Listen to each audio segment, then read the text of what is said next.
परम आदरणीय प्रधानाचार्य महोदय जी, मुख्य अतिथि महोदय आदरणीय सरपंच साहब, मेरे दादो साहब, सम्माननीय गुरुजनों, गांव से पधारे हुए मेहमानों और प्यारे सहपाठियों। 26 जनवरी को गणतंत्र दिवस के रूप में मनाया जाता है, ये तो हम सबको मालूम है। अब इस लोकतंत्र की राह पर चलते चलते हमारी शिक्षा व्यवस्था किस राह पर आकर खड़ी हो गई है, आज मैं उसके बारे में कुछ निवेदन करना चाहूँगी। हमारे देश में दो तरह की शिक्षा व्यवस्थाएं चल रही हैं, अमीरों के लिए अलग, गरीबों के लिए अलग। अमीरों के लिए प्राइवेट स्कूल, गरीबों के लिए सरकारी स्कूल। मैंने कई बार देखा है, घर पर जब मेहमान आते हैं और पूछने पर हम ये बताते हैं कि सरकारी विद्यालय में पढ़ रहे हैं, तो उनके चेहरे का रिएक्शन, भाव एक अलग तरीके का हो जाता है। तब मुझे बड़ा दुख होता है।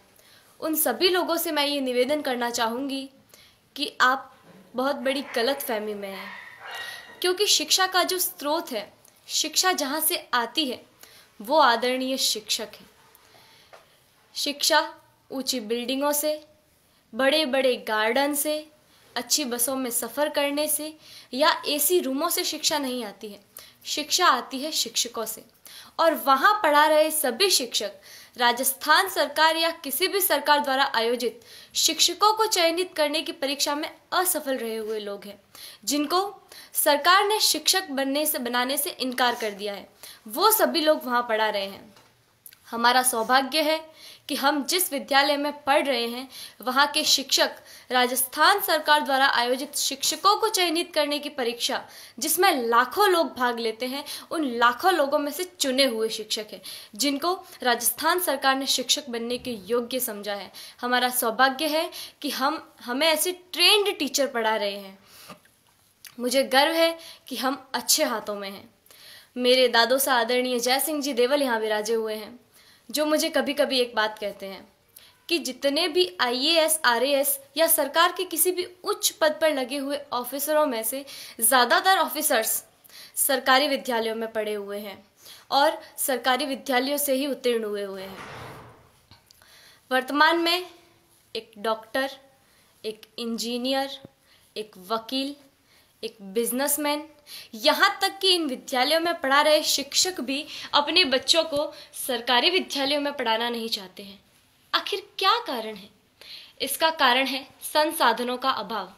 मैं आप गांव वालों से भी एक निवेदन करना चाहूँगी कि कहीं कोई गरबा हो, गणेश चतुर्थी हो, कोई आयोजन हो, कोई ऑर्केस्ट्रा हो या कहीं धरना देना हो, तो आप लोग हजारों की संख्या में पहुंच जाते हैं और हजारों की तादाद में रुपया खर्च करते हैं, लेकिन इस विद्यालय की तरफ कभी किसी ने झांक कर नहीं देखा।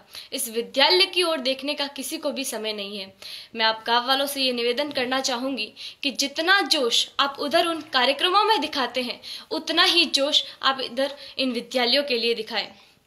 भविष्य में संजोगवश हम सरकारी विद्यालयों में पढ़ रहे छात्रों में से कोई प्रधानमंत्री या और कुछ बन गया, तो सबसे पहले तो हम ये कोशिश करेंगे कि भारत की तमाम सरकारी स्कूलों को एक उच्च स्तर पर ले आए, ताकि भविष्य में भारत में एक ऐसा समय आए कि सभी बच्चे सरकारी विद्यालय में पढ़ रहे होंगे।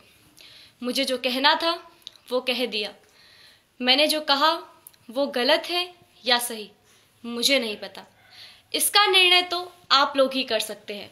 मेरे जो मन में था वो कह दिया। अब मुझे बहुत अच्छा महसूस हो रहा है। जय हिंद, जय भारत।